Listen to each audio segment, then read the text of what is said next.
Hello, എല്ലാവർക്കും നമസ്കാരം. അപ്പോൾ നമ്മൾ ഇന്ന് പോകുന്നത് ഒരു അത്ഭുതം നിറഞ്ഞൊരു സ്ഥലത്തേക്കാണ്. സ്ഥലം ഏതാണെന്ന് തമ്പനയിൽ കണ്ടപ്പോൾ എല്ലാവർക്കും മനസ്സിലായിട്ടുണ്ടാവും. ഒരു കിണറാണിത്. കിണറെന്ന് പറയുമ്പോൾ ഒരു അത്ഭുതങ്ങളൊക്കെ നിറഞ്ഞൊരു കിണറാണ്. അത്ഭുതം എന്ന് പറഞ്ഞാൽ അവിടുത്തെ കൊത്തുപണികൾ തന്നെയാണ് അവിടുത്തെ ഏറ്റവും പ്രധാനമായിട്ടും പറയാനുള്ളത്. നമ്മളിപ്പോൾ ഉള്ളത് ഗുജറാത്തിലെ അഹമ്മദാബാദിലാണ്. ഇവിടെ നിന്നൊരു 18 കിലോമീറ്റർ യാത്രയുണ്ട് ഈ ഒരു സ്ഥലത്തേക്ക്. അദലാജ് എന്ന് പറഞ്ഞൊരു ഗ്രാമത്തിലാണ് ഈ ഒരു കിണറുള്ളത്. അദലാജ് വെൽ, സ്റ്റെപ്പ് വെൽ അങ്ങനെയാണ് അതിന് പറയുക. ഈ അദലാജ് വെൽ സ്ഥിതി ചെയ്യുന്നത് ഗാന്ധിനഗർ എന്നൊരു ഡിസ്ട്രിക്റ്റിലാണ്. ഗുജറാത്തിൻ്റെ തലസ്ഥാനമാണ് ഗാന്ധിനഗർ. ഗ്രീൻ സിറ്റി എന്നാണ് ഗാന്ധിനഗറിനെ അറിയപ്പെടുന്നത്. അടിപൊളിയാണ് സ്ഥലം, ഒരു രക്ഷയില്ലാത്ത സ്ഥലമാണ് ഈ ഗാന്ധിനഗർ. നല്ല കൂളി അറ്റ്മോസ്ഫിയറാണ്, നിറച്ച് മരങ്ങളും. നമ്മൾ ഈ ഗുജറാത്തിൽ വന്നു കഴിഞ്ഞിട്ട് ഗാന്ധിനഗറിലേക്ക് പോകുമ്പോൾ അവിടുത്തെ ഒരു ഫീൽ അത് വേറെ ആയിരിക്കും. ഈ അഹമ്മദാബാദിലൊക്കെ വന്നു കഴിഞ്ഞിട്ട് പോകുമ്പോഴത്. ഇപ്പോൾ നമ്മൾ അദലാജ് ഗ്രാമത്തിലെത്തിയിട്ടുണ്ട്. ഇവിടെ നിന്ന് ഒരു 1/2 കിലോമീറ്റർ ദൂരം. അങ്ങനെ ഇപ്പോൾ നമ്മൾ ഏകദേശം നമ്മുടെ കിണറിനടുത്ത് എത്താറായിട്ടുണ്ട്. അപ്പോൾ ഞാൻ ഇവിടേക്ക് ആദ്യമായിട്ട് വന്നപ്പോൾ എനിക്ക് ഈ കിണറിൻ്റെ തൊട്ടടുത്ത് വന്നിട്ട് ഈ കിണർ എവിടെയാണെന്നുള്ളത് കറക്റ്റ് മനസ്സിലായില്ല. എന്താ വെച്ചാൽ ഞാൻ ഗൂഗിൾ മാപ്പൊക്കെ നോക്കിയിട്ടായിരുന്നു വന്നത്.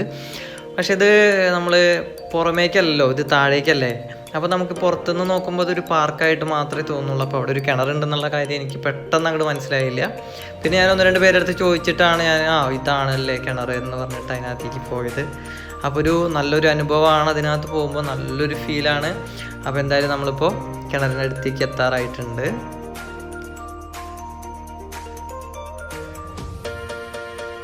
അങ്ങനെ നമ്മൾ സ്റ്റെപ്പ് വെല്ലിൻ്റെ അടുത്ത് എത്തിയിട്ടുണ്ട്. അപ്പോൾ ഇവിടെ നിന്ന് നമുക്ക് ടിക്കറ്റ് എടുത്തിട്ട് വേണം അകത്ത് കയറാനായിട്ട്. 25 രൂപയാണ് ഇവിടെ ടിക്കറ്റിന് ചാർജ് വരുന്നത്. പുറത്തുനിന്നുള്ളവർക്കാണെങ്കിൽ ഒരു 300 രൂപയാണ് ചാർജ് വരുന്നത്. ഇവിടെ ആദ്യം ടിക്കറ്റൊന്നും ഉണ്ടായിരുന്നില്ല, ഫ്രീ ആയിരുന്നു എൻട്രി ഒക്കെ. പക്ഷെ ഇപ്പോൾ കുറച്ച് നാളായിട്ടാണ് ടിക്കറ്റ് കാര്യങ്ങളൊക്കെ വന്നത്. കൊറോണയുടെ ടൈമിലൊക്കെ എൻട്രിക്ക് ഫ്രീ ആയിരുന്നു, ഫീസൊന്നും ഉണ്ടായിരുന്നില്ല. അപ്പോൾ ഇവിടെ ഒരു ഗാർഡൻ നല്ല രീതിയിലേക്ക് കിണറിന് ചുറ്റും അവരൊരു ഗാർഡൻ സെറ്റ് ചെയ്തിട്ടുണ്ട്. ഞാനിപ്പോൾ ഇവിടെ ആദ്യം വന്നപ്പോൾ ഞാൻ പറഞ്ഞില്ലേ, ഞാനിവിടെ ഇത് അന്വേഷിച്ച് കുറച്ച് തപ്പി നടക്കേണ്ടി വന്നു. പിന്നീടാണ് മനസ്സിലായത് ഇതിനകത്താണ് ഈ കിണറുള്ളത് എന്നുള്ളത്. അങ്ങനെ നമുക്ക് കിണർ കണ്ട് ബാക്കി വിശേഷങ്ങളിലേക്ക് കിടക്കാം. അപ്പോൾ ഈ ഒരു കിണറെന്ന് പറയുന്നത് ഇതിൻ്റെ പിന്നിലൊരു കഥയുണ്ട്. ഒരു കഥ എന്ന് പറഞ്ഞു കഴിഞ്ഞാൽ ഇവിടുത്തെ ഒരു രാജാവുണ്ട്, റാണ വീർ സിംഗ് എന്ന് പറഞ്ഞ രാജാവ്. പുള്ളിയാണ് ഈ ഒരു കിണർ ഇവിടെ പണിതത്. അങ്ങനെ ഇതാണ് നമ്മുടെ കിണറിനകത്തേക്കുള്ള ഒരു എൻട്രി. നമ്മൾ കഴിഞ്ഞ പ്രാവശ്യം വന്നപ്പോഴും അതേ ഇവിടെ ഷൂട്ടിംഗ് ആയിരുന്നു. ഷൂട്ടിംഗ് എന്ന് വെച്ചാൽ വെഡ്ഡിങ് ഫോട്ടോഗ്രാഫി.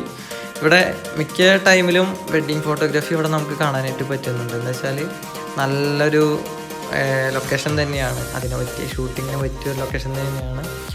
അത്രയ്ക്കും ബ്യൂട്ടിഫുള്ളായ കൊത്തുപണികളാണ് ഇവിടെ കാണുന്നത്. ഈ ഒരു എൻട്രി കൂടെ തന്നെ നമ്മൾ ചെന്ന് ഇപ്പോൾ അവിടെ കണ്ടോ, ഇത് എങ്ങനെ ഇവിടെ എത്ര നാൾ നിന്നു എന്നുള്ളതൊരു അത്ഭുതം തന്നെയാണ്. അതായത് ഗുജറാത്തിൽ ഇത്രയും ഭൂകമ്പമൊക്കെ ഉണ്ടായിട്ടും ഈ മണ്ണിനടിയിൽ ഈ സാധനം ഇങ്ങനെ ഇത്രയും മനോഹരമായിട്ട് തന്നെ നിലനിൽക്കുന്നു എന്ന് പറയുന്നത് ഭയങ്കര സംഭവം തന്നെയാണ്.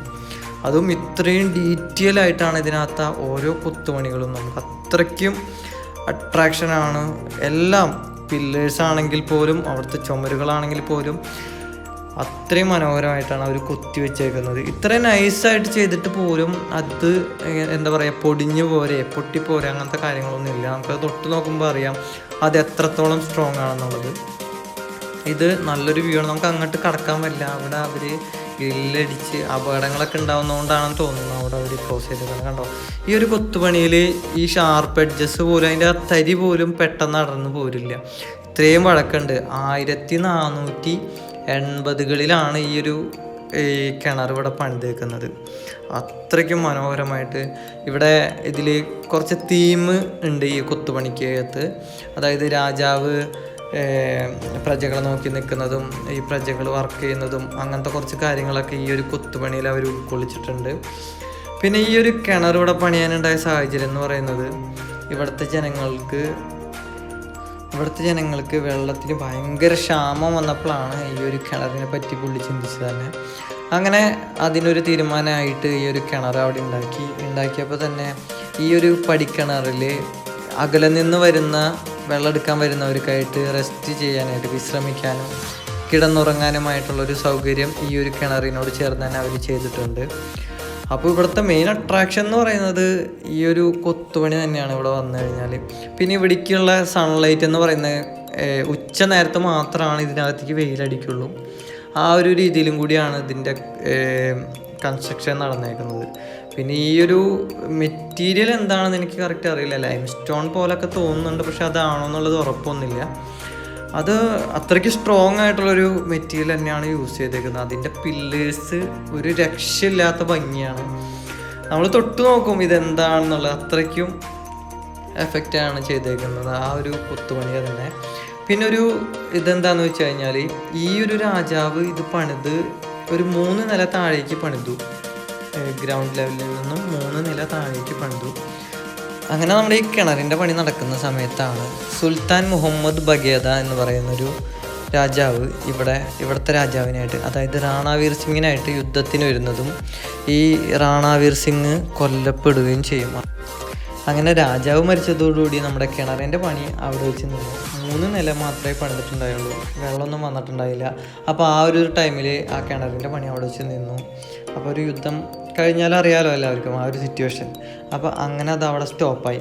അങ്ങനെ ഈ നമ്മുടെ സുൽത്താൻ എന്ത് ചെയ്തു, സുൽത്താൻ കൊട്ടാരം കൂടി പിടിക്കാനായിട്ട് കൊട്ടാരത്തിലേക്കും കൂടിയും പോയി. അപ്പോൾ അവിടെ ചെന്നപ്പോൾ നമ്മുടെ രാജാവിൻ്റെ വൈഫിനെ കണ്ടു. രൂതാബായ് എന്ന് പറയുന്ന അവിടുത്തെ രാജ്ഞിനെ കണ്ടപ്പോൾ പുള്ളിക്ക് ഭയങ്കര ഇഷ്ടപ്പെട്ടു. അത്രയ്ക്കും മനോഹരമായിരുന്നു എന്നാണ് പറയുന്നത് കാണാനായിട്ട്. അത്രയ്ക്കും സുന്ദരിയായിരുന്നു അവിടുത്തെ രാജ്ഞി. അപ്പോൾ ഈ രാജ്ഞീനെ കല്യാണം കഴിക്കാൻ വേണ്ടിയിട്ട് പുള്ളി പ്രപ്പോസ് ചെയ്തു. ഈ സുൽത്താൻ രാജ്ഞീനെ പ്രപ്പോസ് ചെയ്തു. അപ്പോൾ രാജ്ഞി ഒരു കണ്ടീഷൻ വെച്ചു. എൻ്റെ ഭർത്താവിൻ്റെ ഒരു ആഗ്രഹമായിരുന്നു ഈ ഒരു കിണറും ഇവിടുത്തെ ജനങ്ങൾക്കുള്ള വെള്ളത്തിൻ്റെ ഈ ഒരു പ്രോബ്ലം പരിഹരിക്കാനുള്ളൊരു മാർഗവുമായിട്ടാണ് ഈ ഒരു കിണർ ഇവിടെ പണിയാനായിട്ട് റാണാവീർ സിംഗ് തീരുമാനിച്ചത്. അപ്പോൾ എനിക്കത് കംപ്ലീറ്റ് ആക്കി തരണം, എന്നാൽ മാത്രമാണ് എന്നെ നിങ്ങൾക്ക് കല്യാണം കഴിക്കാൻ പറ്റുള്ളൂ എന്നുള്ളൊരു കണ്ടീഷൻ വെച്ചു. അപ്പോൾ ഇത് കേട്ട ഈ സുൽത്താൻ എന്ത് ചെയ്തെന്ന് വെച്ചാൽ അവിടുത്തെ മെയിനായിട്ട് ഇതിൻ്റെ പണിക്കാരൊക്കെ തപ്പിപ്പിടിച്ച് വന്ന് ഈ ഒരു കിണർ അവിടെ ഉണ്ടാക്കി. കിണറുണ്ടാക്കിയപ്പോൾ എന്തുണ്ടായെന്ന് വെച്ച് കഴിഞ്ഞാൽ, ഇപ്പോൾ നിങ്ങൾ വീഡിയോയിൽ കാണുന്ന പോലെ ഈ ഒരു 2 സ്റ്റെപ്പ് കണ്ടോ, അതായത് 5 നിലയാണ് ഈ ഒരു കിണർ. 3 നിലയാണ് നമ്മുടെ റാണാവീർ സിംഗ് പണിതത്, ബാക്കിയുള്ളത് നമ്മുടെ സുൽത്താൻ പണിതാണ്. അപ്പോൾ ഈ ഒരു സ്റ്റൈല് ഒരു ഇസ്ലാമിക് ആർക്കിടെക്ചറൽ രീതിയിലാണ് ആ ഒരു താഴേക്കുള്ള 2 നില വന്നത്. മുകളിൽ നിന്ന് വരുമ്പോൾ ഹിന്ദു ആർക്കിടെക്ചറൽ രീതിയിലും അത് താഴ്ഭാഗത്തെ 2 നില വരുന്നത് ഇസ്ലാമിക് ആർക്കിടെക്ചർ രീതിയിലുമാണ് വരുന്നത്. അപ്പോൾ ആ ഒരു വ്യത്യാസം നമുക്ക് ഈ ഒരു കിണറിനകത്തേക്ക് ഇറങ്ങി ചെല്ലുമ്പോൾ നമുക്ക് മനസ്സിലാവും. ഈ താഴ്ഭാഗത്ത് കൊത്തുപണികൾ വളരെയധികം കുറവാണ്. അതുപോലെ തന്നെ മുകളിലേക്ക് പോകും തോറും കൊത്തുപണികളും അതുപോലെ പില്ലേഴ്സിൻ്റെ ഭംഗിയും ഒക്കെ നമുക്ക് കാണാനായിട്ട് പറ്റും. ഇത് കണ്ടാൽ തന്നെ അറിയാൻ പറ്റും നമുക്ക് ആ ഒരു ഇസ്ലാമിക് രീതിയിലുള്ള ഒരു ആർക്കിടെക്ചർ സ്റ്റൈൽ ഈ അടിഭാഗത്ത് ആയിട്ട്. അപ്പോൾ ഈ ഒരു രാജാവ് ഇത് പണിത് കഴിഞ്ഞതിന് ശേഷം എല്ലാ രാജാക്കന്മാരെ പോലെ തന്നെ ഈ രാജാവും വേറൊരു കാര്യം കൂടി ഇവിടെ ചെയ്തു. അതായത് ഇത് പണിത മെയിൻ മേസ്ത്രീനെ വിളിച്ചിട്ട് പറഞ്ഞു, ഇതുപോലൊരു കിണറും കൂടി ഇനി ഉണ്ടാക്കാൻ പറ്റുമോ എന്ന് ചോദിച്ചു പുള്ളിയുടെ അടുത്ത്.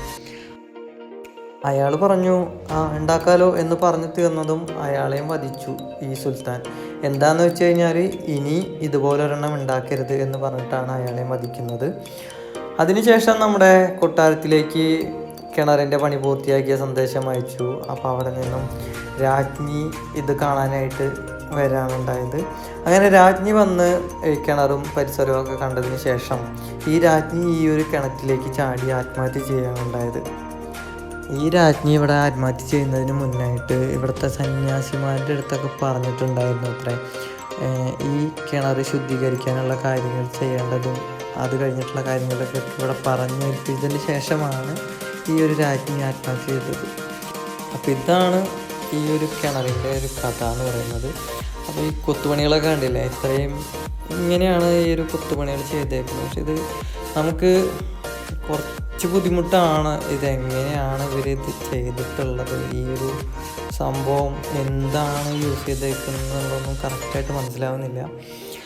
അപ്പോൾ ഈ ഒരു കഥ ഇങ്ങനെയാണ് ഈ ഒരു കിണറിൻ്റെ. പിന്നെ നമ്മുടെ ദുൽഖർ ഇവിടെ എങ്ങനെ എത്തിപ്പെട്ടു എന്നുള്ളത് നമ്മുടെ കുറുപ്പ് സിനിമയിലത്തെ ഒരു ഷൂട്ടിന് വേണ്ടിയിട്ടാണ് ദുൽഖർ ഇവിടെ വന്നത്.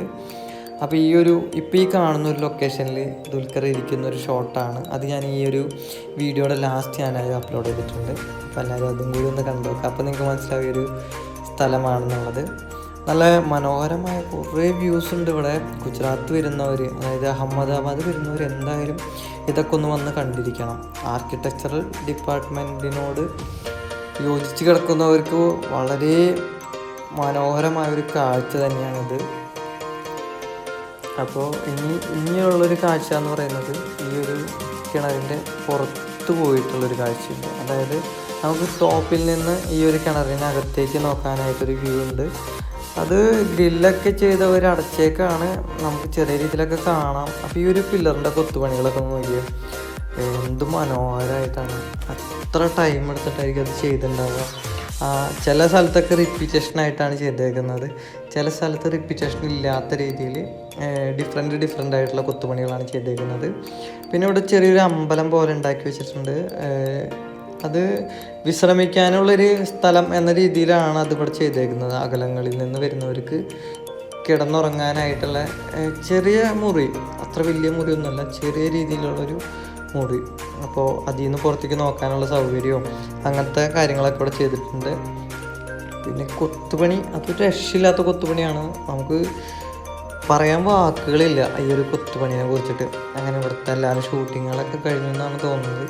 അപ്പോൾ നമുക്ക് ഇനി ഇവിടുന്ന് പുറത്തേക്കായിട്ടുള്ളൊരു കാഴ്ച നമുക്ക് കാണാം. ഈ ഒരു എൻട്രൻസിലാണ് ഇത്രയധികം കൊത്തുപണിയുള്ളത്. അപ്പോൾ ഇവിടെ നിന്ന് പുറത്തേക്ക് പോയി കഴിഞ്ഞാൽ ഇതിന് മുകളിലേക്ക് നമുക്ക് പോകാനായിട്ട് പറ്റും. മുകളിലേക്ക് പോകുമ്പോൾ ശ്രദ്ധിക്കേണ്ടതായിട്ടുള്ള കാര്യം, താഴെ വീണ് കഴിഞ്ഞാൽ കയ്യും കാലൂടി. ആ രീതിയിലാണ് അവിടെ. വേറെ സെക്യൂരിറ്റിക്കായിട്ടൊരു ഒന്നും വെച്ചിട്ടില്ല, നമുക്കൊരു സെക്യൂർഡായിട്ട്. അപ്പോൾ ആ ഭാഗത്ത് പോകുമ്പോൾ ശ്രദ്ധിക്കേണ്ടതായിട്ടുണ്ട്. ഞാൻ ആ ഒരു റിസ്ക് എടുക്കാനായിട്ട് നിന്നില്ല. നമ്മൾ കുറച്ച് കിണറിൻ്റെ ഭാഗത്തേക്കായിട്ടാണ് പോയത്. അവിടെ ചെന്ന് കഴിഞ്ഞാൽ നമുക്ക് നേരെ വെള്ളത്തിൻ്റെ ആ ഭാഗത്തേക്കുള്ള വ്യൂ ആണ് കിട്ടുക. പക്ഷേ വെയിൽ നല്ല രീതിയിലുള്ള കാരണം നമുക്കത് കറക്റ്റായിട്ട് കാണാനൊന്നും പറ്റിയില്ല. എന്നാലും നിങ്ങൾക്കൊന്ന് കാണിച്ചു തരാം. പിന്നെ ഇവിടെ ഇങ്ങനത്തെ കുറച്ച് നിർമ്മിതികളുണ്ട്. ഇത് സാധാരണ നമ്മൾക്ക് തോന്നുന്നത് ശവക്കല്ലറ എന്നുള്ള രീതിയിലാണ് തോന്നുന്നത്. പക്ഷെ അതിനെക്കുറിച്ച് അവിടെ മെൻഷനൊന്നും ചെയ്തിട്ടില്ല, ഇതാരുടെയാണ് എന്താണെന്നുള്ളതൊന്നും. പക്ഷെ ഒന്നും അറിയില്ല. അത് ഇവിടുത്തെ ആരെങ്കിലോടൊക്കെ ഒന്ന് ചോദിച്ച് മനസ്സിലാക്കണമെന്നുണ്ടായിരുന്നു. പക്ഷേ അങ്ങനെ ചോദിക്കാനായിട്ടൊന്നും ഇവിടെ ആരും ഉണ്ടായിരുന്നില്ല. ഗൈഡോ അങ്ങനത്തെ കാര്യങ്ങളൊന്നും ഇല്ല. ഇതാണ് ഞാൻ പറഞ്ഞത്, ഇവിടുന്ന് ശ്രദ്ധിക്കണം. താഴെ വീണ് കഴിഞ്ഞാൽ അടിയിൽ പടികളാണ്, എങ്ങനെ വീഴുന്നൊന്നും പറയാൻ പറ്റില്ല. അപ്പോൾ ഇത് ശ്രദ്ധിച്ചിറങ്ങണം. പിന്നെ ഭയങ്കര ഡേഞ്ചറായടുത്ത് അവർ ഗ്രില്ല് വെച്ചിട്ടുണ്ട് വീഴാതിരിക്കാനായിട്ട്. ഇതിൻ്റെ തൊട്ടപ്പുറത്ത് കാണുന്നതാണ് നമ്മുടെ അഷ്ടഭുജാകൃതിയിലുള്ള കിണറിൻ്റെ ടോപ്പ് ഭാഗമാണ് ഈ നേരെ കാണുന്നത്. അപ്പോൾ ഇവിടുത്തെ ആ ഗ്രില്ലിൻ്റെ ഇടയിൽ കൂടെ നമുക്ക് ചെറിയ രീതിയിൽ കാണാൻ പറ്റും കിണറിൻ്റെ വെള്ളവും ആ ഒരു അവിടുത്തെ ആ രൂപകൽപ്പനകളൊക്കെ നമുക്കിവിടെ കാണാൻ പറ്റും. പിന്നെ തൊട്ടപ്പുറത്തായിട്ട് പുറത്ത് നിന്ന് ആളുകൾക്ക് വെള്ളം എടുക്കാനുള്ളൊരു സൗകര്യത്തിൽ ഒരു കിണർ കൂടി ഉണ്ട് ഇതിൻ്റെ തൊട്ടപ്പുറത്തെ സൈഡിലായിട്ട്. ഇതാണ് മെയിനായിട്ടുള്ള കിണർ കേട്ടോ, നമ്മുടെ അദലാജ് സ്റ്റെപ്പ് വെല്ലിൻ്റെ മെയിനായിട്ടുള്ളൊരു കിണറാണിത്.